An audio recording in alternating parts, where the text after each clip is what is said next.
Today's episode of The Unwritten Rule is presented by FanDuel. No Mizzou football preview, obviously, to look at with them being on bye. They'll play Texas A&M in a couple of weeks. So you get a calm week of college football. And FanDuel, you can go over there, place wagers on a ton of games for this weekend slate. Some good games otherwise. And here's what I'll do since I'll replace the preview for Mizzou with their FanDuel lines for their next game. Since there's no game, I'll hit you with three picks that I like this week from the national games. I like Mizzou's opponents from last week. Vanderbilt, they're plus 2.5 underdogs at Texas. I don't think Texas is good. I think Vanderbilt can absolutely come in there and win that game, and I think they will. So I like them plus 2.5. I like Nebraska plus 6.5 home dogs against USC. There's a part of me, Matt Rule, we're going to talk about in quick hits, got extended, and there's part of me that wants to pick them to lose their next game, just because that does sometimes feel like it happens. Nebraska, good defense. I like them at home. They're going to do a blackout game for that. I just think the environment's going to be really charged up. That's a big game for them to kind of carry forward the trajectory of their season. So I like them to cover it at plus 6.5 against USC. And then Utah against Cincinnati. They're 10.5 point favorites at home. I actually like them to cover that. It's not much against Cincinnati. I just think Utah, late night home game, that environment is unbelievable. And they're getting Devin Dampier back. I saw he was not on the injury report. They're starting quarterback. So I think that's going to be big. They absolutely decimated a bad Colorado team in the late night game last week. I think they can get a double-digit win against Cincinnati and try and sneak into that kind of challenging Texas Tech for that second team behind BYU there in the Big 12. So we'll see. So there's three games. I will obviously have a Mizzou Texas A&M preview next week. For this week, we gave our 2/3 of the season superlatives. So we did this at the halfway point before the UMass game, and we did it again. I just went through and gave some superlatives for Mizzou football, talked about a whole bunch of stuff with the team, kind of took some more stock as we refocus expectations as Mizzou kind of heads into this back final four games of the season. Some things really changed from our picks halfway through, obviously, with the quarterback situation and with two losses now for Mizzou and where we think this season kind of might go and turn for Mizzou. So it was a good conversation. We did quick hits. Quick hits probably going to change a little bit going forward. We want to bring some of our national topics back. We obviously, that was what this show was based on and what we did when we were back on the radio over at KCOU when we were at Mizzou. We want to bring some of that back. We like talking about, stuff other than Mizzou. Especially in weeks like this when it's thick football season, but Mizzou's got to bye. There's all sorts of stuff going on. We like talking NFL. We like talking MLB. Our podcast name's The Unwritten Rule. That has MLB kind of origins to it. We like talking NBA, other college football, other college hoops. We obviously pay attention to all of it. So I think we're going to start incorporating that into quick hits. So you might see some changes there, but obviously we'll still have anything and everything Mizzou covered. So that's just a little bit of housekeeping. You'll hear some of it in quick hits. Talked about the World Series, talked about the LSU and Nebraska coaching situations, and a whole bunch of Mizzou stuff as well. Did talk about the women's basketball team losing to Maryville too, which I'm excited for the Kelly Harper era, but that is a rough way to begin it. So we had gave our take on that as well. So I won't dilly-dally any longer. 2/3 of the season awards preview, or not awards preview, awards show, if you will, from Mizzou. Let's get into it. The Unwritten Rule starts right now. Marcel, where are you going with that disc? You were not putting that on again. Marcel, okay, if you press that button, you are in very, very big trouble. Attention. Everybody stop what you're doing. It's time for The Unwritten Rule, a Mizzou sports podcast brought to you by the Believe Network, alongside Peyton Haverman and Kenny Van Doren. Here is your host, Jack Knowlton.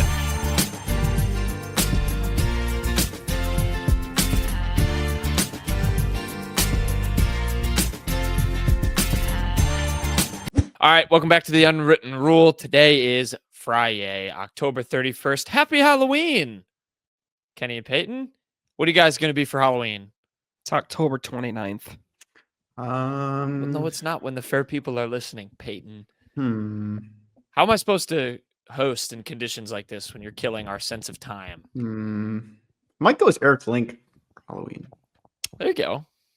I'm over this question. Let's move on. I'm thinking an astronaut, but we'll have we'll have to figure that out. Happy Halloween to you fine people watching, listening. We're gonna do superlatives 2/3 of the way through the season. We did this at the halfway point. I'm gonna start. Let's do the biggest disappointment and missed opportunity of the year award. Number 1, Vanderbilt. Number 2, Alabama. And number 3, recruiting a backup kicker. Who would like to start? I'm just kidding. This is Kenny's award show. Please take it away, Kenny. I wish we had some award show music. Go ahead and find it. You said you have some awards that you want to do too. I have a couple, but I'll let you go first. Okay. I have award show music, Peyton, but unfortunately, as I just hummed, I can't play it. Otherwise, our show would not get on YouTube. This is a little tougher because last time we did this, Mizzou hadn't lost a game yet. Mizzou has 2 losses now. I can give Kenny a drum roll. Do that. Go for it. That sucks. Not what I was expecting. But we'll start off with just the Cody Schrader offensive MVP, back-to-back shows with Cody Schrader mentioned on it. And this one, I just went with the same 3. If you guys have another offensive player you want to throw in here that, probably is different, I didn't really want to throw like Keegan Trost in here, an offensive lineman. But we'll just go Ahmad Hardy, Kevin Coleman, and Bo Prabula. Boy, I don't want to give it to anybody right now. I really don't. These last 4 weeks, I mean, Hardy has been shown to be human.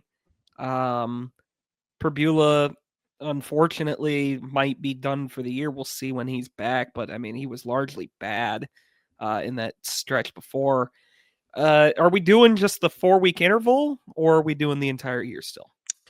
We'll do the entire year because a 4-week interval, this award wouldn't go to anyone. We can factor in the whole body of work. I like that. I'll go Ahmad Hardy then, kind of by default. There's not really much else you can give it to. I mean, the passing offense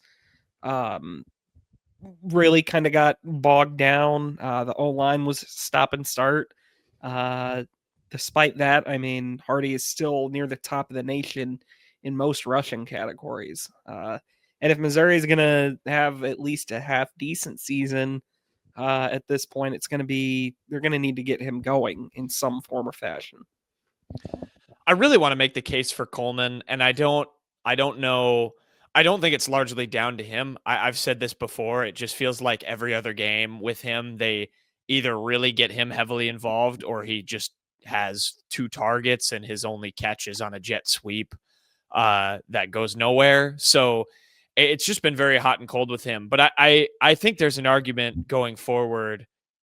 Oh, man, maybe this is my hot take of this award to not just be boring and also agree with Hardy. But maybe there's an argument to be made that, with Zollers now, to have a target like Coleman, does he become one of, if not the most valuable weapon on this offense? I still think you probably can't go all the way away from Hardy for that. But I mean, I really think he's going to have to be involved on a far more consistent basis because he's really damn good when he is. I think that's like, he's shown he can make catches at all 3 levels. I think he's a really smart player.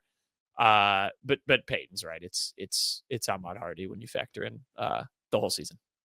Very tough question. Like right now, I think the feeling around the team. I think that also kind of plays in your mindset of, are we actually going to roll with an answer here or not? Because I feel like if we were just doing the past 4 games, I don't know if we would have really given it to anyone. So I'm just going to be the guy who, if you guys don't pick the same player, I'll just be the tiebreaker. Okay. Going down, I'll give you the answer as well through the first. Before, was that the bye week that we did this, or did we do it for homecoming? I think it was homecoming. Homecoming, yeah, because we didn't preview that game. That was a bye week. So this past 4 games, and Mizzou is 2-2 in those games after starting 4-0. So these past 8 games, it was the same 3 before, and you guys chose Ahmad Hardy through those first 4 games. The Darius Mizzou defensive MVP. The first time we did this, I gave you guys Damon Wilson, Josiah Trotter, Dalen Carnell. You guys took Josiah Trotter. This time around, I'll give you Damon Wilson, Josiah Trotter, and Zion Young. I'm gonna go Young. I'm glad you threw Zion Young in there. I do think it has to be him. Trotter has still been good. Damon Wilson's still been good. Kind of funny we put Taylor Cornell in there the first time. I told you guys because you wanted Young in there, and I said I just need to give you someone that's in the secondary. That was like my reasoning. Even though he's a nickel safety corner, whatever you want to call him, as a star, I just said let's just try to get someone in there. He had a good game against Kansas. What's the secondary player of the year award? If it's only guys in the secondary, who do you give that award to? That's maybe we'll get a hard to that. question. We'll get to that. Okay. Sorry. I gotta go Zion Young. The Alabama penalty was really stupid. It kind of changed the course of much of that game. I still think it would be very unfair to say that cost them the game or anything like that. But I mean, he won them the Auburn game. He set the table with that coin toss, especially after how deflating the last drive was for Mizzou. And he walked the walk on that first drive against Auburn. Again, Wilson and Young are both great. I think the strength of this team is the entire D line. I think Gracial has been excellent. I think McClellan has been excellent. Wilson has been excellent. The linebackers have been good too. Trotter is obviously maybe the biggest part of that. But I gotta go Zion Young. I mean, he should borderline be locked to be a day 2 pick, I would think, in the NFL draft. You make a very compelling case. I'm going to disagree just for the sake of it. I'm going to go Josiah Trotter. I just think that guy has been, and maybe I'm just a racking up tackles merchant, but I just think that guy has been a monster. And yeah, he does not have the as big of individual plays and moments as Zion Young has. And I don't want to take anything away from Zion Young the same way I don't think you intend to from Josiah Trotter, Peyton. But I just think, I mean, he's led this team in tackles in every game. I think he has set the tone in a really good way for how this team has stopped the run in particular. I think, we talked for so many years. I mean, for as much as Tyron Hopper had some good plays, like I remember getting frustrated with him with some missed tackle stuff. Like that's plagued Mizzou a little bit in the past, and that feels so cleaned up. And I think he's set the tone there in that regard with the run stopping stuff. And I just love the energy he plays with. I mean, Zion Young too, but Trotter just also gets so juiced up whenever he makes a big play. And so I'll go him. I'll make Kenny split the vote again. I know it's a tough one. So I feel good. It's hard to, you know where I'm going. It's very hard to give you a guy like Peyton saying it could be a second rounder in Zion Young, and the guy Damon Wilson who's probably going to be a first rounder. I feel like this is the toughest question. A guy like Josiah Trotter might be a top pick in the next year or so, just depending on where he kind of goes trajectory wise. But I'm going to stick with Peyton with Zion Young on this one. I don't think you beat Auburn without Zion Young. I think that's just what plays into my role. If they lose to Auburn, then maybe there might be a case more for Josiah Trotter. And I'm not saying that they would win any of these games without Josiah Trotter, without Damon Wilson. But Zion Young pretty much gave them the Auburn win. I think that just speaks levels to what he was able to do and just the emotion. I mean, if the camera wasn't on him, if we didn't have that, maybe it would feel a little bit different just kind of going into overtime. But I think it's pretty slam dunk for me to go Zion Young, and one of the more tougher questions here. Okay, next one, the Marcus Clark II Impact Transfer Award. Last time around, I gave you guys Ahmad Hardy, Bo Perbula, and Damon Wilson II. I dropped Bo from this one primarily because he's not expected to play anytime soon, just indefinitely if he can make it back before the end of the year. So I dropped him, and I went Ahmad Hardy, Damon Wilson, and Josiah Trotter. I will honestly, this isn't Ahmad Hardy's fault, but he really has just not felt like anything more than a good running back the last few weeks, which is still a good thing. But I think just the O-line in general in run blocking has stepped back, and that's hurt him a lot. He's not shedding tackles at the rate we got so spoiled with in the first few weeks of the year. So I will go ahead and give this one to Trotter. I think Trotter has stayed the most consistent on a game-to-game basis. I think the worst game you could argue he had was South Carolina because he got picked on in coverage a bit. And he still made a lot of good plays in that game. So I'll actually go with Josiah Trotter because I think he's been the most consistent. of the three. Damon Wilson has also been very good in pretty much every game. He's had a couple games where he's been a bit more quiet, though. I mean, I'm not gonna shed my pick. I picked Trotter for the MVP, so Okay. I will. I honestly thought you were gonna. One of you was probably gonna go Damon Wilson, but I'm with you guys on Trotter there. I think all around. I know. I mean, Jack, that makes sense. You're going with Trotter as well with what you just said. Next one. Like him. He's just his energy is just great. I think it's great. Going to be good for the future. But yeah, I don't want to. I don't want to take away from Zion Young either, because I very much appreciate what Zion Young has brought. He's going to make an NFL team very happy. If I had to guess, I think this is the last year that Josiah Trotter doesn't have a C on his chest while wearing the Mizzou jersey. The 2023 Brady Cook Most Improved Award. Last time around, we went Marquise Johnson, Brett Norfleet, and Jamal Roberts. Peyton and I both voted for Jamal Roberts. Jack, you gave a vote to Brett Norfleet. I dropped Brett from this one. I might drop all three from there. What were the two again? Sorry. Marquise Johnson, Brett Norfleet, and Jamal Roberts. I dropped Brett Norfleet and Marquise Johnson. Also behind Brett, separated his shoulder, according to Eli Drinkwitz on the SEC teleconference on Wednesday. He separated that shoulder against Vanderbilt in the second half. So he's day-to-day right now, but it just really hasn't been, his season again, just another injury. It really sucks for a guy who's, been a big tight end for Missouri. But the three candidates I have for you guys, and this is a tough one. This is where I kind of put more of like the most improved defensive back, because I feel like some of these guys have done a little bit better. But of course, off the top, running back Jamal Roberts, and then the two defensive backs, cornerback Toriano Pride, who I thought had a pretty decent game against Vanderbilt, and then Marvin Burks Jr., the safety spot.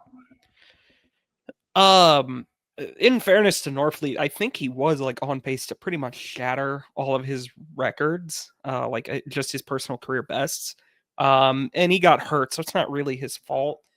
I'll be honest with you, Kenny. I would not go with any of those three. I'm going to throw my pick on to Marquise Gracial, another guy who has really embraced just not having to be an every down D tackle, but just being this big run stuffer up the middle. He has done a great job as just being a dirty work, like thankless job, gap eating, run stuffing defensive tackle.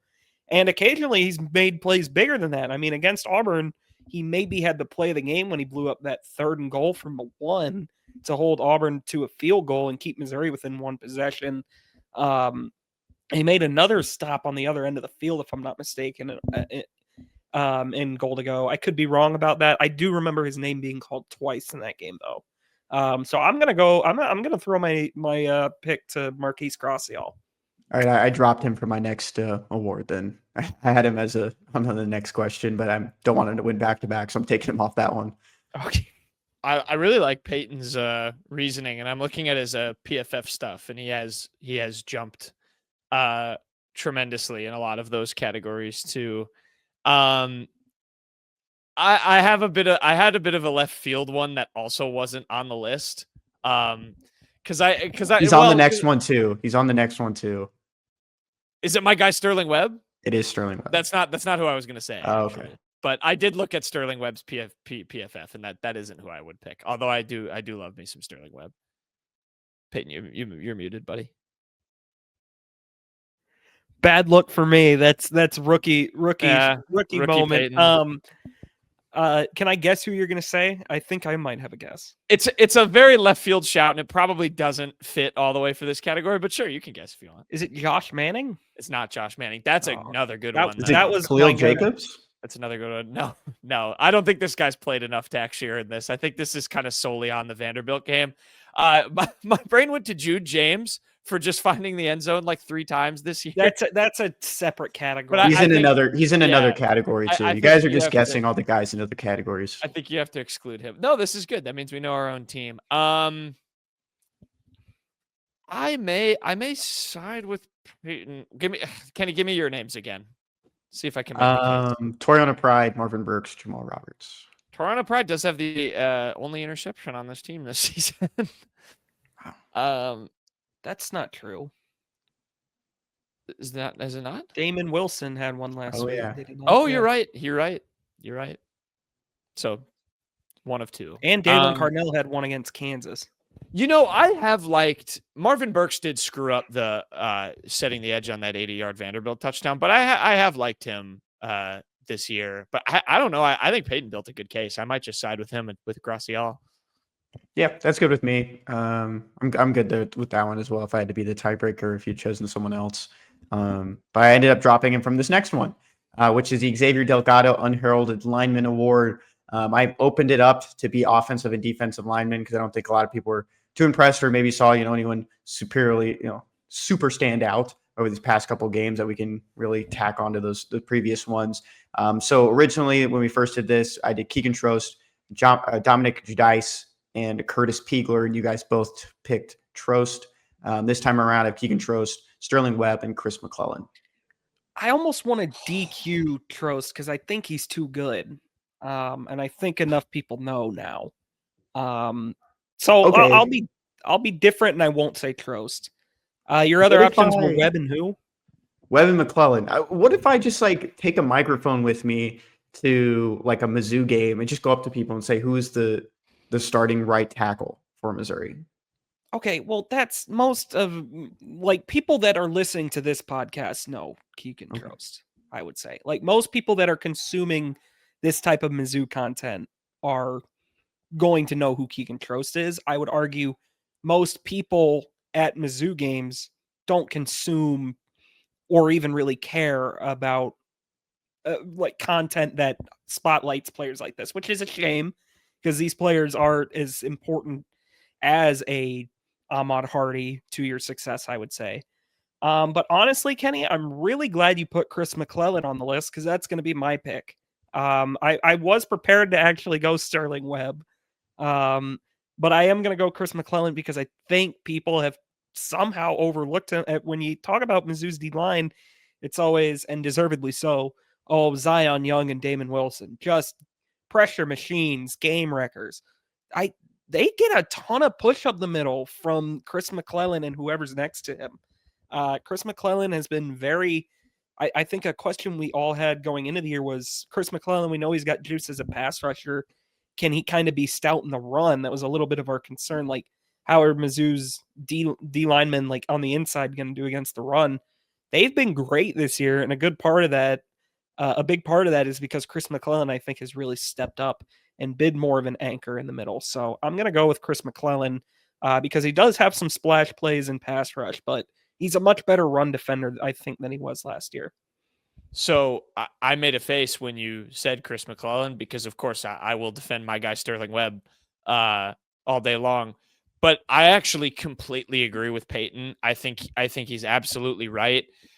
And when you put it like that, my first thought was almost kind of the same argument with Trost. Enough people know him, but I think Peyton's right. I don't think enough people really understand what Chris McClellan has brought and has brought further this year. Like what Peyton said again with the run stopping stuff. I think like Josiah Trotter, he makes the other guy around him better. I don't think we're talking about Marquise Gracial and Sterling Webb maybe as much in this way if it weren't for Chris McClellan being paired next to those guys. So I actually will cede my Sterling Webb love for now. And I completely agree. I think Chris McClellan's been very Kenny, good in this category. I am really glad that you didn't put Gracial and McClellan as options on this one in the end, because my answer would have been 5 minutes gushing about Gracial, and then at the end saying, that said, I'm going to go with Chris McClellan because he's better. But if you do consider Trost a truly unheralded guy, maybe it is him, but I want to mix it up a bit this time. McClellan deserves his flowers. He's had a great year. I agree as well. And something jumped out to me was that pass deflection. I think it was against Auburn, his most recent one that he had. That was great. How many pass deflections do you think he's had this year? 3. Yeah, 3 or 4. 1, according to ESPN. And it feels like he's just been everyone's lap the entire year. So I think that's going to be a big thing that plays for Chris McClellan moving forward. He has 3 in his career, but it feels like, he's just always in the quarterback's lap or pushing through on the center. Even for his size at 6'4", 323 pounds, that's a very athletic 6'4", 323 pounds. So I do like what Chris McClellan's been able to do for Missouri this year. This one is Sterling Webb was all above 70 against Vandy. I'm just saying. Okay. 21 snaps. This one, I don't even know like if I should do it or not, but we're going to do the Mekhi Miller Freshman Reserve Award again. It should just be a clean sweep Yeah, on the ballot. Olabode. Yeah, so it's Olabode. I'll just go like He what shouldn't I be a had. reserve anymore, is why he wins this award. He still That is true. If you want to say he's not a reserve anymore, I think you could make that argument. He's still freshman. It's freshman / reserve. It's a big category. Oh, very it's open-ended. That's right. It was a slash. My bad. Robert Meyer got a vote. I don't know. I assume it was from Jack. Got it last It time. probably was. Okay, so it was Robert Meyer, Donovan Olubade, Tristan Wilson. I was the decider, and I went with Peyton. This time around, I had Donovan Wilson. This time around, I had Donovan Olubade, Jude James, and Matt Zollers. It was kind of a tough one. And Jude is, of course, is a redshirt freshman, so I don't even know if you really want to count him here. I like what Wilson is too. I'm pretty sure Tristan Wilson is a redshirt freshman. Let's see. I think he was. He's even that. I thought he might have been older than that. I think that's right. There's no way he's a. Oh yeah, redshirt junior. Wow. Yeah, I was no idea. So I guess I was right. You could just do reserve in general. Reserve in general. Yeah. Reserve freshman. That's why there's a slash freshman. I'm liking what I'm seeing from Jude James, though. I'll tell you what, it's nice to see him hooking up with Zollers. I think they've got him and Zollers have a rapport. Yeah. And I mean that the first game of the year, Central Arkansas, I believe James caught a touchdown from Zollers. That was the one where he scampered. It was a short pass. Yeah, it was like a drag route that went for 50-something. Yeah, it's got to be Olubade right now. I think by the end of the year, we'd like to hope and say it's Zollers. Jude James, I do like. He deserves a shout out. He's been good. Definitely surprised me. He's productive. But it's got to be Olubade right now. I'm trying to think of like anyone else we could throw in there. Piegler's a redshirt sophomore, I think. So I think he can't really be it. I think with he was Luther, on the unheralded list last time. Yeah. I think with Luther, it's almost like numb having like a really, really good freshman receiver and just how much fun that is. You know, those don't grow on trees, you know, when you're competing in the SEC for recruits. And it's just a testament to Jacob Peeler and getting those guys in the door and then reps. Yeah, Olubade is going to be a beast for this team for several years. Is that it? Well, that's it. Yeah. That's it. Oh, what that's do you it. have? All right. I had some other fun ones. We could go through these fairly quick if we don't want to save. I did write down a best play of the season. I was trying to look back. The three I wrote down was the Jamal Roberts run against Kansas, the strip sack against Alabama that Zion Young had, and then I think also his sack against Auburn that clinched the game. And if there are any other ones that I forgot, I was just kind of listening. I think I'd throw the Ahmad Hardy touchdown run against South Carolina in there, where he was on top of the pile and then like spun his way off. I think that's got to be in there. There's probably more we're forgetting. Myers kick honestly, against South Carolina. I'm not even joking. Like that was fair. I got him. That's in fair. award. Yeah, actually, that was. I know it hasn't been smooth sailing since. It was that a good pretty kick in big the moment, but he is. I'm completely out. It also it ended in a loss, but I mean, I feel like some of the throws that both Prabula and Zollers made on those final drives against Alabama and Vanderbilt to at least give them a shot were memorable. Yeah, this isn't okay. This is gonna sound like the nerdiest thing in the world. But a play that Keegan Trask pancake against for one, Curtis Piegler had a great pancake, a great chip block that knocked a D tackle to the ground this past week. But that's besides the point. A play that fascinated me as it happened was, do you remember against Auburn? It was 2nd and goal. Bo Prabula had to leave the game because his helmet came off. And Zollers, there was like uncertainty. And the broadcast even mentioned they could go to Kevin Coleman at Wildcat. Drinkwitz said he could do that. They send Zollers in as the play clock is already ticking down because it was kind of a botched panic situation. There was no panic for Matt Zollers. He gets the call out clean. He does his pre-snap cadence. He is able to get the handoff to Hardy clean, and it's a touchdown. That was fascinating to me because I think a lot of freshmen would not have been able to kind of handle all of that. in the moment. So that kind of stuck out to me. I'll throw one more Zollers play in there. For the record, my vote is going to Jamal Roberts' run against Kansas. The other play, the Zollers kind of drifting back on his first play or on his first drive against Vanderbilt. 4th and 4, he finds Josh Manning on like his second or third read. That was a money throw. was a So missile. that one gave me a lot of hope. That looked like it hurt. I don't know if you guys noticed it. I mean, the way Josh Manning caught it, just zipped on the screen. I don't think we've seen a Mizzou quarterback throw something that fast in a while, too. The more I'm thinking about this, the more that Josh Manning didn't pick up one of these unheralded awards is kind of a travesty, but he's good. But can I throw Jalen Marshall stopping Caden Proctor on the goal line just because that would have been on the internet forever? Jalen Marshall saved Mizzou from being on posters. Yeah. Unheralded play of the year, maybe. I'll throw that out. I did do this last time, the best assistant coach award. I think we gave it unanimously to Looper last time. I wrote him. I wrote Peeler. I wrote Derek Nicholson for the linebackers. Jacob Euro is another one. I'm going none of them as well. Brian Early. Brian Early. That's what I meant. Early. That's what I meant. Brian Not Early. Jacob Euro. I had my units of defense mixed up. Yeah. It's got to be Brian Early, I think, at this point. I mean, the running back room is still good. But I mean, Zion Young and Damon Wilson are one of the best duos in the country. And I mean, Langdon Kitchen was playing in D2 football last year and has rotated consistently. So Early's done a great job with that unit. We'll see how this one goes over. We don't have to answer this if you don't want to. I didn't know how to phrase this other than your favorite individual opponent, and maybe not favorite, but a guy you've watched Mizzou play against and you were just like objectively very impressed by. And I wrote down some names if you want some names to get the juice. I'll hear some names. Lenore Sellers, Jeremiah Cobb from Auburn, Cam Coleman from Auburn, LT Overton from Alabama. And then this is the one I might take the cake for me just because this is the most kind of out of nowhere one. I wrote down that guy, Vandervius Jacobs from South Carolina, the receiver. He had like 160 yards and a touchdown or whatever it was.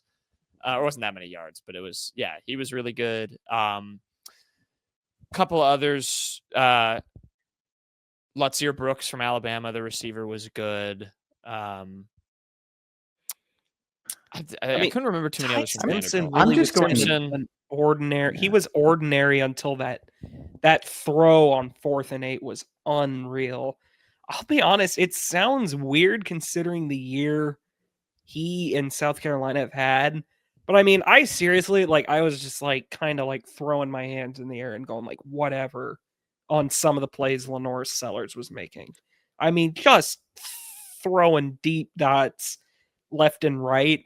Now, he also took some horrible sacks in that game, truly abysmal.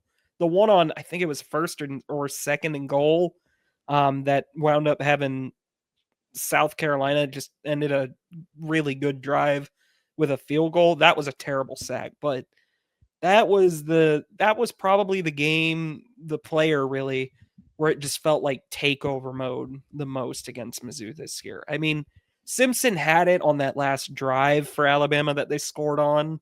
That was a great drive, but Mizzou made him pretty ordinary for a lot of that day. I was going to go Simpson. The cool thing is, though, I mean, there's probably going to be some people in New York City that Mizzou has faced this year. Maybe a couple of the opponents. Even if Marcel Reed keeps it up at Texas A&M, Ty Simpson if Alabama wins out. Pavia. I mean, that's another one too. I mean, there's another guy they made look ordinary. Yeah, so I think there's gonna be a lot of these guys. Ordinary, even. But.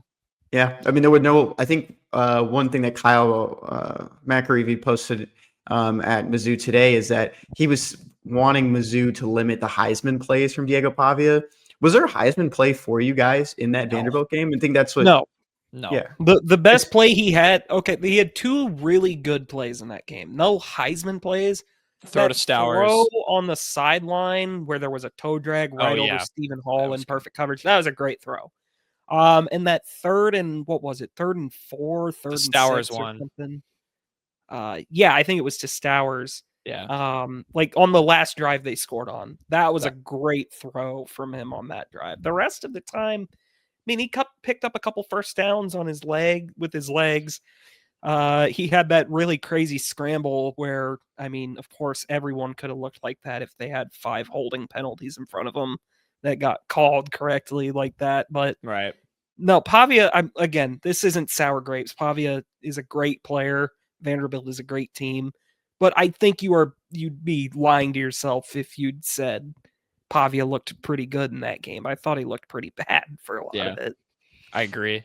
My pick, by the way, is Cam Coleman. I just think, I know Mizzou's secondary isn't great. That guy is also going to make NFL teams very happy for a long time. Coleman. I'm speaking. I'm not like saying anything not obvious here, but he's really good. I think he's a guy who makes quarterbacks look better. I don't think Jackson Arnold's very good, but when you have a guy like that, you can look good. I'll go just to finally give an answer here. I know I kind of like said that I'd go Sellers maybe. I'll actually adjust that. I'll go Keldrick Falk. He didn't really. I mean, everyone in that Auburn game made plays. I think Xavier Atkinson had like double-digit tackles, or not Atkinson, just Atkins. Yeah, that guy was annoying. Nickname. Oh my god, Debo. I don't know his nickname. What is it? That's what you said. Debo. Oh yeah. Well, he was excellent in that game too. That Auburn defense has some real good players on it. I respect that unit a lot. I'll go Keldrick Falk because he's kind of the biggest name on that group, I think. Sorry. Yeah, I'll go with mine. I was thinking Ty Simpson just pretty much on some of those 4th down throws that he had. But I mean, I'm with Peyton on like Lenore Sellers. I think if Lenore Sellers isn't playing in that game, South Carolina is getting blown out. Like that's how impactful he was in that game. And even like the South Carolina reporters that I was with after the game, they knew it too. Like it was just that obvious that he was the guy that kept them alive in that game. I do not think that team has any weapons besides him. I really don't. You can feed me all the Nick Harbor is fast stuff you want. I don't think that there's any good guys on that team on offense besides him.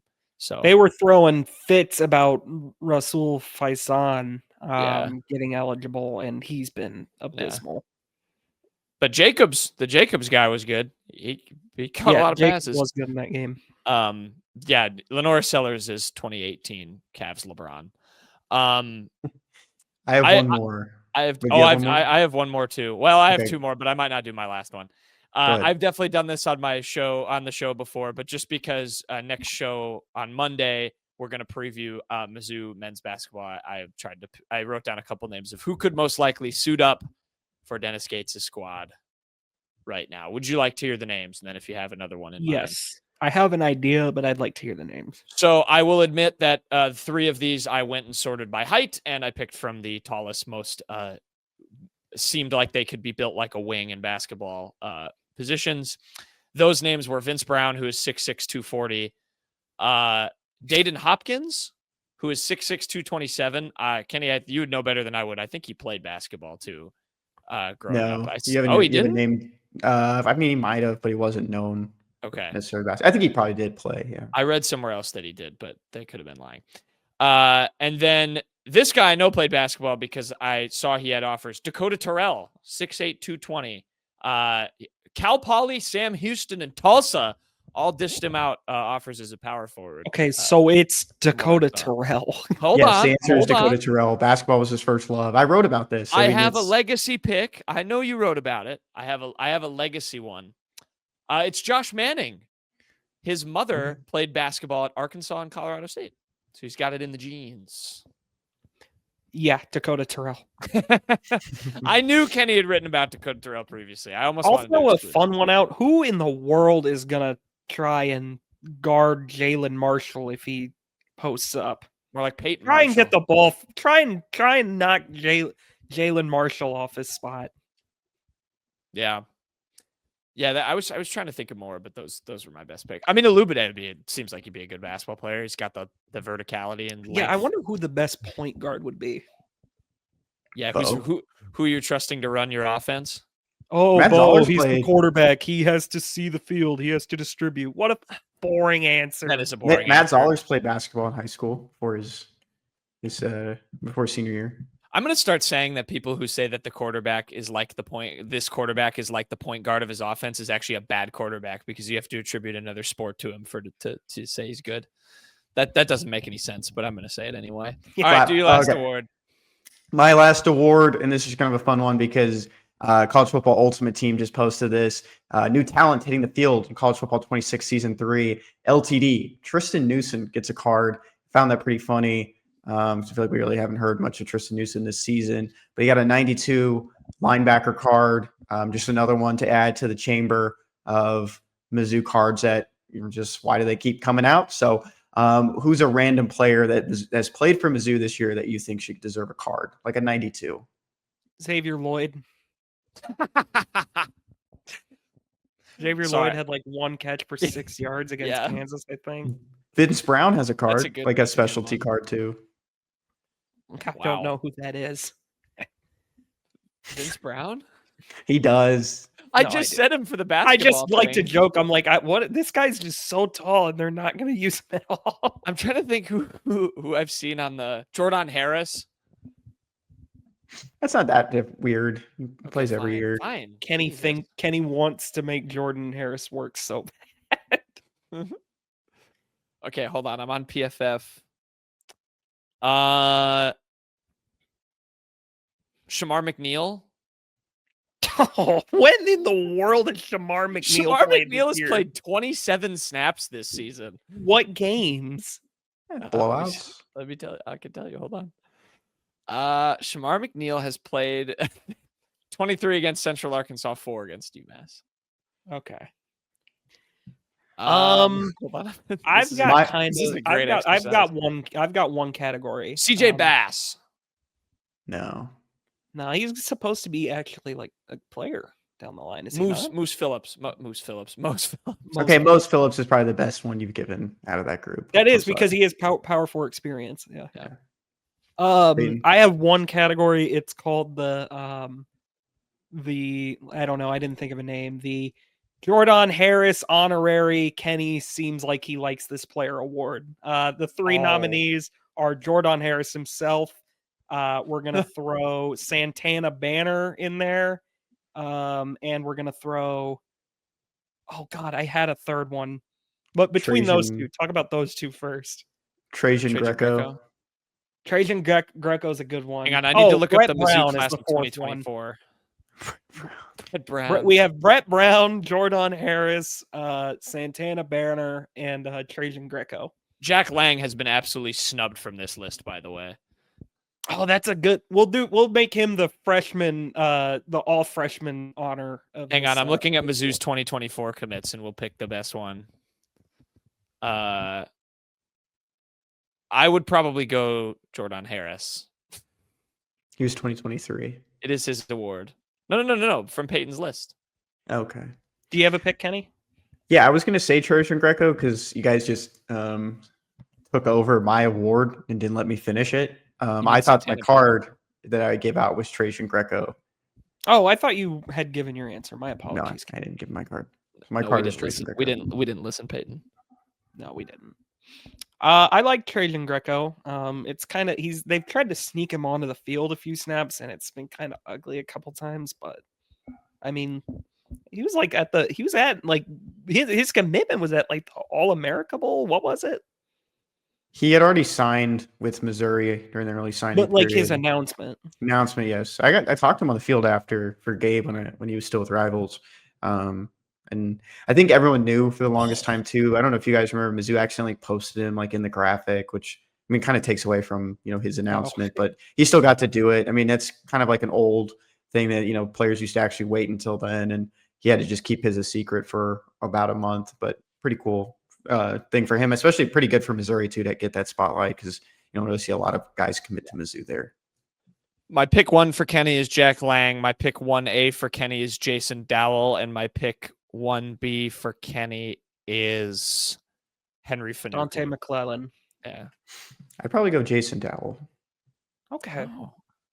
I What liked about him. Jason King? Yeah, I saw him at the Dismet game a couple weeks Demarion ago during the first Fultz, bye.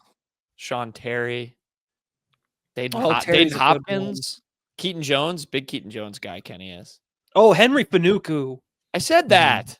You did? Oh, well, Yes. I'm belaboring that point. Fanuku's a Kenny guy. You can't use a big word on me and just that means I didn't say the name. Kenny's going to start using belaboring in like all of his articles. And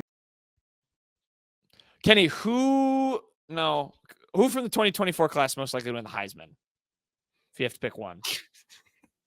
Matt Zoller's probably. He's muted himself. You were giving me the 2025 class, by the way. That's what I meant. Sorry, 2025 class. Who's winning the Heisman from that class if you have to pick one guy?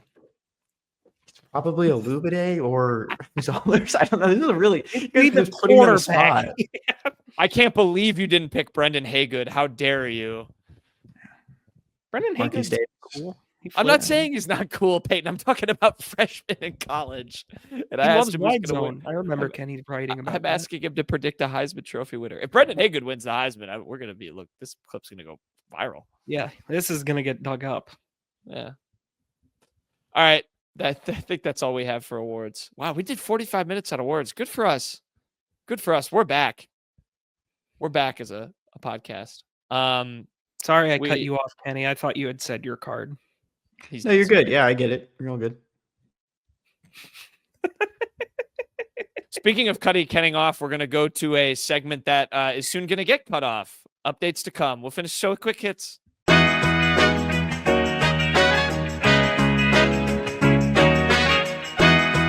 All right, quick hits time. I said it in the intro as well, but we're reshuffling the nature of quick hits. We want to bring our national sports podcast topics back to the fold because there's other stuff we like to talk about aside from Mizzou, especially in bye weeks like this and when things are a little bit slow. We do have some Mizzou news as well, but yeah, there's obviously plenty going on in the sports world, and sometimes we like to riff about it. Sometimes we like to have opinions, even if those are bad ones, which is what Kenny's going to give us right now. Just kidding. Yeah. My jersey of the week. That felt mean after I said it. I take it. No, it's fine. My jersey of the week actually goes to a Missouri grad, but I'm not really going to talk too much about him. But Max Scherzer pitched in this game, 18-inning game, tied for the longest in MLB history. Of course, tied with the Dodgers and Red Sox World Series game in 2018. That was also at Dodger Stadium. Dodgers won that one on a Max Muncy walk-off homer. This one they won on a Freddie Freeman walk-off home run, his second, back-to-back years now. That's his second home run go-ahead. I don't think the first one was walk-off. But another big year for Freddie. But at this point in the World Series, though, 3-2, Blue Jays won last night. This was an incredible game, too. The 18-inning one that ended with the Dodgers winning. Will Klein, I mean, what a fucking story he is, too. I was talking to Peyton about this, that even when, he was pitching for the Royals in 2023 in the minor league system, he pitched in the Futures game. I remember him kind of pleading with Harold Reynolds, like, leave me in the game. I need to, do something. He already gave up 2 runs, wasn't really throwing strikes. He's kind of bounced around a little bit since then, and now he's his cult hero, and I think that's awesome. I think this has been a great postseason so far, no matter what side you're on it. And I think, baseball's going in the right direction with this October. Definitely an all-time trivia answer Will Klein's going to wind up being. I'll remember that name because that game was ridiculous for the longest time. Also, I can't help but note it. Did Max Scherzer for sure graduate from Mizzou? I know you said he was a Mizzou grad. I honestly don't know. Did he leave early? I'll look it up right now. But maybe he needs to come back and play on the golf team like J.R. Smith. At just kind of building off Kenny's point. I mean, for the Blue Jays to come back and win the next 2. I mean, Trey is savage. What an unbelievable pitcher. Very highly thought of coming out of ECU, but I don't think anybody would have predicted a year later he'd be striking out 12 in 7 innings in a World Series start against a team that's been called the dream team of Major League Baseball. So it's been a very entertaining series. I looked it up. Max Scherzer only played 3 years at Missouri. There's nothing in any of these bios saying he graduated. He might need to come back and get an honorary degree. I don't know. I have a story with this game. I watched a movie instead of I wasn't watching it at the beginning. I watched a movie, turned off the movie, was about to go to bed. I was laying in bed and I saw the ESPN alert and it said 49 minutes ago it was going to the 12th inning. And I was like, oh, I wonder who won. So I went and checked the score and it said it was headed to extras. And I checked the score and it was in the 12th inning. So I went, oh, I'll turn it on and see who pulls it out. And I got to the point where I got out of bed and just watched on the TV because I had been laying there for so long because it just kept going and going and going and going. But I'm sure glad I did. Like it got to a certain point where part of me wanted to sleep, but the other part was like, well, I can't miss the end of this. I mean, I'm gonna feel silly for whatever happens. But yeah, the Will Klein, incredible. I mean, that is something. They just kept saying how little he pitched and how not that great that he was pitching, and I think the guy before him was like struggling to pitch at all well in the postseason, and he did a good job too. So they had Kershaw as a loogie. Right. That's unbelievable. Was that he didn't make it into any of game 4 or 5, right? No. They had a big I don't know if it's like a big deal, but they caught some videos of him with his family because yesterday was his last game at Dodger Stadium, recording on Thursday. This was his last pitching appearance. Yeah, at Dodger Stadium. And so, well, I mean, credit to the Blue Jays though. They've now kind of responded to what was a heartbreaking back loss, to Toronto, up 3-2. It's any team would take that. Yeah, but that was electric. It was very, very exciting to watch. Even though I will admit I'm cheering for the Blue Jays. But Peyton, your jersey. My jersey is going to go to Matt Rule. He doesn't have a jersey on in this photo that Nebraska football tweeted if you're watching on the YouTube, but he did play linebacker for Penn State. So we had a jersey then, linebacker for Penn State, but he will not be the head coach at Penn State in all likelihood because Nebraska announced an extension on Thursday, October 30th. Coach Matt Rule has signed a contract extension through the 2032 season. That almost certainly takes him out of the market. That's 2 coaches now that it felt like Penn State was probably going to be heavily after that extended their coach pretty quickly. That's one big domino that's kind of on the coaching market, the Penn State job, and a piece of the puzzle has now removed himself from the equation seemingly. So not great news, honestly, for Missouri. We'll see what happens on the Drinkwitz front. Lane Kiffin obviously is the other big one in regards to Florida and LSU in particular. But Drinkwitz is obviously right there as well. Does this rule out the NFL though? No, everyone did point out the whole Baylor extension that led to him taking the Panthers job just 4 months later or whatever it was. But can't imagine that scenario is going to repeat itself. Tennessee Titans. Isn't he good buddies with the Bustin' with the Boys guys? Get some good connections there. Does anyone want that job? Titans are. They have Cam Ward. Mess. I like Cam Ward, but that team is. I think they're double digit underdogs at home this week. Maybe Matt Rule can fix them. Maybe he needs to leverage a contract. All right. I'm shifting to some not as great news on the Mizzou front in particular, because my jersey of the week, and I apologize, I tried to find who KMOV, if you're watching on the YouTube, was interviewing here to use them as the jersey of the week, but I didn't find any of their names. So I will give the particular jersey of the week award to Lindsay Shadewalt of Maryville women's basketball. She scored 23 points. That led them in scoring. Against Mizzou, they upset Mizzou in an exhibition game. Division II team. Not a great start to the Kelly Harper era. This video from KMOV, by the way, kind of followed up. I do have to give them their kudos. They have doubled down. There was some videos of them celebrating in the locker room, and they're kind of standing on business with it a little bit, which as they should. They're like, we're basketball players too. Doesn't matter what level, and we showed that. And fair enough, they have all the rights to say that. But on the Mizzou side, I mean, I always say I'm not going to overreact to exhibitions, but not the best start to a see. And probably the exception to that rule is losing to a Division II team, fellas. 90-84 was in the final. overtime. In mind overtime, you. too. Missouri had to scratch and claw to get this game to overtime because they Yeah. were losing going into the fourth quarter. I didn't watch it, but I did I was kind of keeping track of the stat broadcasts in the fourth, and Missouri just could not get a stop at all. And I don't know if you've seen the SEC, but there's a couple real strong programs in there, like, I don't know, South Carolina or LSU. So luckily for Kelly Harper and co, this game doesn't count, because this is going to be one you're going to have to flush quickly. I know it was not a good situation Kelly Harper was stepping into, and Missouri's not gonna have to. There's not going to be a coaching change this quickly or anything, or after a year. But it's not so you can't turn into just a total debacle in year one if you want people to get bought into the program. And Kelly Harper was a very highly regarded coach, highly regarded hire, very well respected move for Missouri. So very shocking and very disappointing start to her tenure. I've got a stat for you.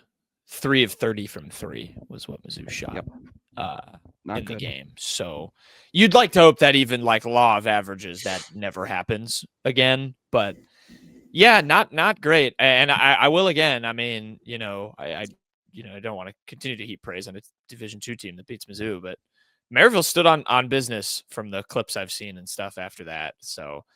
And I agree with you, Peyton. I like Kelly Harper. I'm excited for the kind of energy she brought in the first offseason since she was hired, and I do hope it can lead to some good things long term. And Rome isn't built in a day, but not a good first outing in Mizzou Arena. I'm gonna have to follow Maryville now too. They better win a buttload of games. I mean, if they're gonna go and do this in the preseason. I like no capping. He's the main bird. All right, Sean East. Main birds of the week, Kenny. My Sean East main bird of the week goes back to Max Scherzer, just because it's a little bit easier for me to find this connection.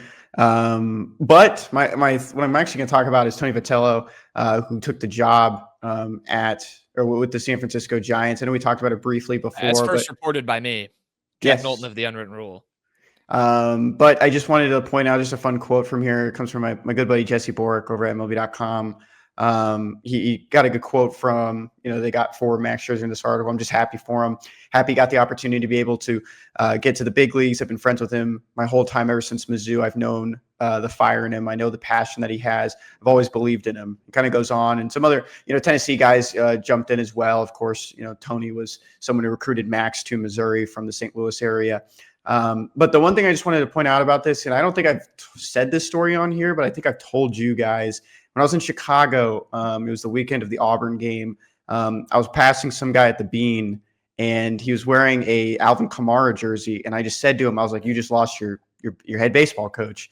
And he was like, "What?" He's like, "No, you're joking." And I'm like, "No, it's serious. Look online." It hadn't happened yet. I didn't know that. I skimmed a tweet that Peyton sent me in a group chat that's saying that they were pushing forward for him to go to the Giants. So I probably ruined that guy's day before it actually needed to be ruined. And I feel really bad, but he almost spiked his hat in anger.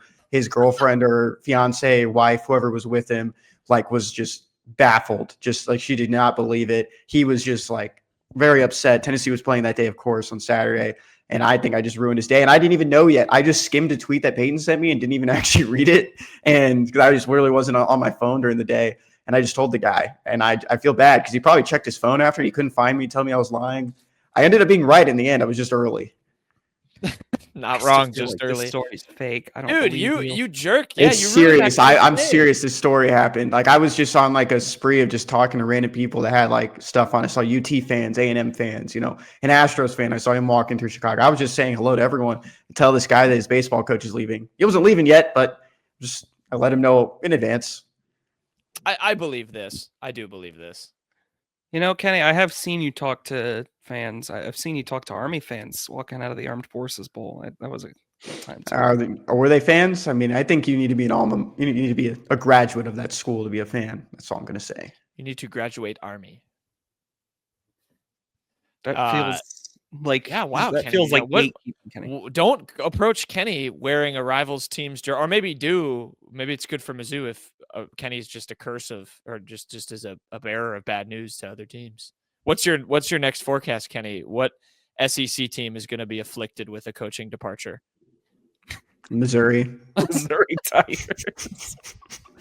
I thought that was implied, excluding Missouri, but that's probably why I should probably say those things to you. All right, what's your main bird, Peyton? My main bird of the week is going to be Mark Mitchell. He was named to the coaches preseason All SEC second team. So obviously very highly regarded by the coaches. Little shocked Ant is not in this list as well. I thought the coaches would have really been higher on Ant than the public consensus, but I guess not. We'll see if that changes by the end of the year. If you're looking for a bird connection, the SEC coaches preseason poll obviously had to be voted on by coaches from Auburn. They say War Eagle. Eagle is a bird. Thank you. Yeah. This is kind of crazy. Every time you say something like that, especially for one of these, it is wild. There's not a single bird team. Not one bird team. It made it. South Carolina is a bird. With all the eagle. Oh, yeah, you're right. But I prefer the Auburn roundabout excuse. Here, look, I'll even hold on. There they are. South Carolina, right there on my shirt sleeve. Not a single eagle, falcon. But they got the Gamecocks. Warhawk, but they have the Gamecocks. I guess there that's you go. close enough. Right there, you see it. If you're watching on the YouTube, there it is. Thanks, Peyton. Thanks. Between Tennessee and Oklahoma, Josh Heupel. Thank you. Why don't we move on? Yeah, I shouldn't have probably roast because my main bird of the week is going to go to Ryan Hammer of I think his official podcast that he does is I think it's the Blue Blood Pod. Ryan Hammer, Bird Connection. He covers bird teams. He's a big college basketball guy. There's birds in college basketball. The Boston College Eagles, for example. The Southern Utah Thunderbirds, perhaps. Yep. Bowling Green State Falcons. Yeah, there you go. No, shout out to Ryan. He's actually a great dude. I've interacted with him a little bit before. He made a video. He got wind of the Mizzou student section. North Florida Ospreys stuff. Thank you, Peyton. He got wind of the Mizzou student section stuff with them moving it back and made a video about how outrageous it was.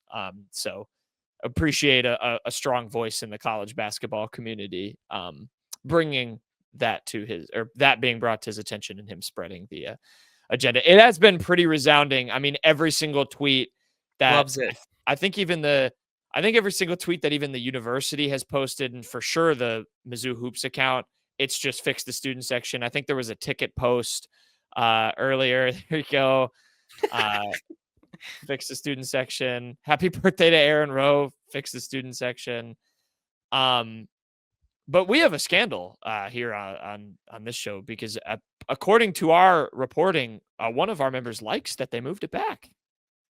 Peyton, yeah, I already put out a statement on this. It's not true.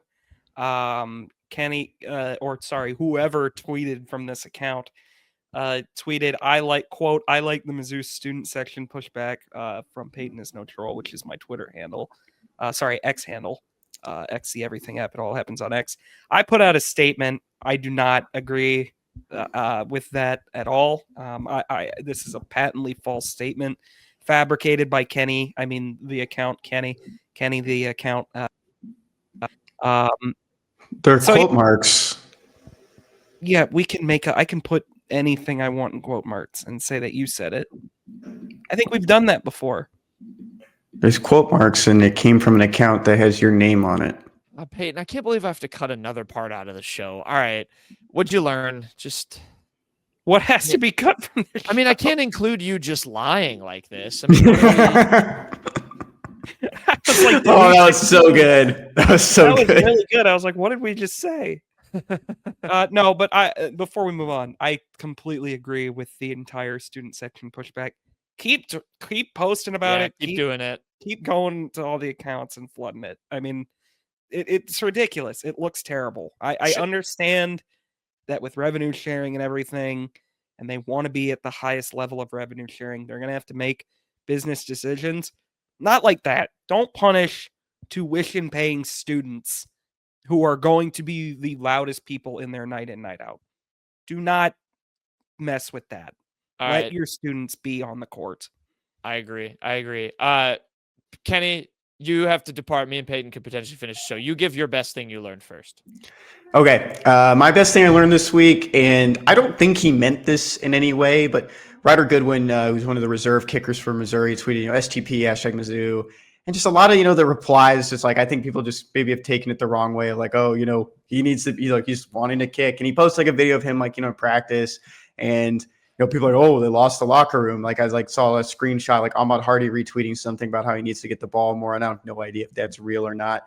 But I was thinking about this, and it kind of took me to the Creed thoughts from Office. If anyone has like any, issues right now, I know they're 2-2 in their last 4 games. And, they just want to get something off their chest. Put it on a Google Doc. That's what Peyton's made that joke before with our good pal Zach Hernandez. Whenever he's angry, just put his thoughts on a Google Doc. I just think it's better not to, put something out there that might be taken the wrong way. You're kind of seeing it from fans in these replies for Ryder, and I think he's just kind of leaning into that. Mizzou needs to keep improving, but it's just kind of taken the wrong way by some fans. I'm just going to throw this out there too. If you scroll through Ryder Goodwin's Twitter, this is very befitting of what he usually posts on his account about his kicking. It's like a lot of this, like he puts tape out there and there's a lot of hashtags. If you go back, the AP rankings every week, he does, but it's kind of like, there you go.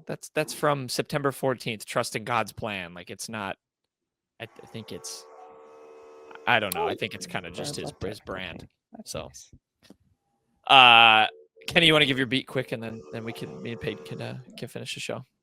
Yeah, I let our good pal Zach Hernandez. He gets 2 shout-outs in one show. Good for him.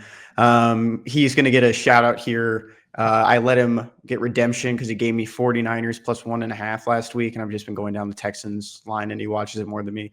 49ers got blown out.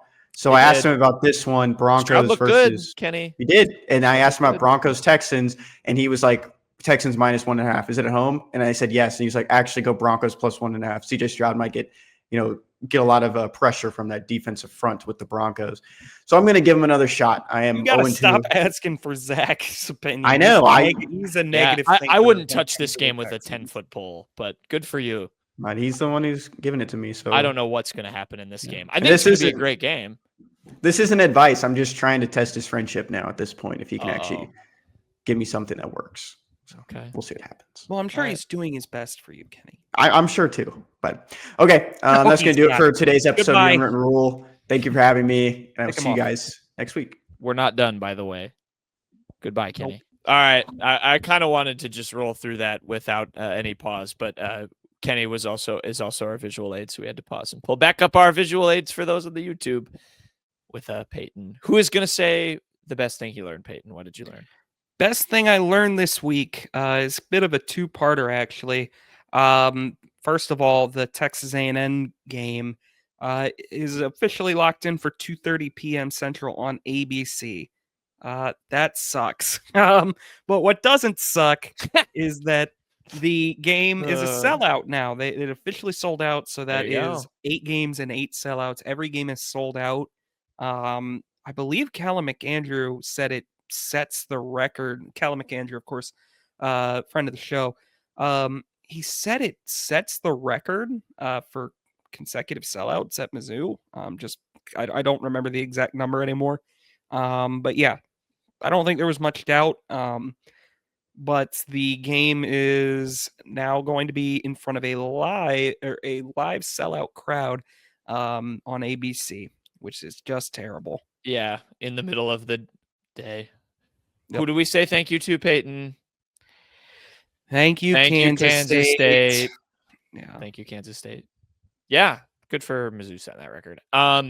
My best thing I learned, we're sticking the SEC. I'm going back to some non-Mizzou stuff, but this headline over from On3 from Nick Schultz. Louisiana Governor Jeff Landry states Scott Woodward is not picking next LSU head coach. This has been wild to follow. Obviously, I think we've had a podcast since Brian Kelly got fired. Maybe we haven't, because I think it was on Sunday, wasn't it? I think we recorded before. We might have recorded before. Yeah. Okay, well, if anyone just gets their news from this podcast, Brian Kelly got fired from LSU on Sunday. And yeah, their governor has just meddled in the entire thing. He was, I know, at the meeting that they fired him, and they thought about firing this AD, Scott Woodward, and now he's come out and just pretty blatantly and vehemently stated that he will not be involved in whoever they pick as his replacement. Woodward hired Brian Kelly at LSU. I believe his other big one was he also hired Jimbo Fisher at Texas A&M when he was the AD over there. So not the best track record. So, maybe there's some justification there, but these quotes from Landry are wild. This one, no, I can tell you right now, Scott Woodward is not selecting the next head coach, Landry said. Hell, I would let Donald Trump select it before I let him do it. I don't know, but the Board of Supervisors is going to come up with a committee. Is going to come up with a committee, and they're going to find us a coach. He's very involved, Peyton. Very involved in wanting Buckle up. LSU It's always good when you get quotes like this a week into your search. Yeah. I mean, goodness, when a governor is I know LSU is like LSU football is such a huge deal in that state. I kind of understand why it has this kind of spectacle, but man, oh man, when political figures are getting involved with your search like this is nuts. This is crazy. We'll see what happens. I mean, they could still wind up with a pretty good hire, but yeah. He also, there's one more. He said, I want to tell you something. This is a pattern. The guy that's here now wrote that contract that cost Texas A&M 70-something million. Right now we've got a $53 million liability. We're not doing that again. And then he reiterated he is not going to pick the next coach. Also reiterated that President Trump could pick it, which I guess you can glean from that whatever you want. Yeah, he said, I'm not going to pick the next coach. I promise you we're going to pick a coach, and we're going to make sure that coach is successful. And we're going to make sure he's compensated properly. Because I'm tired of rewarding the failure in this country, then leaving the taxpayers to foot the bill. Got very, wow.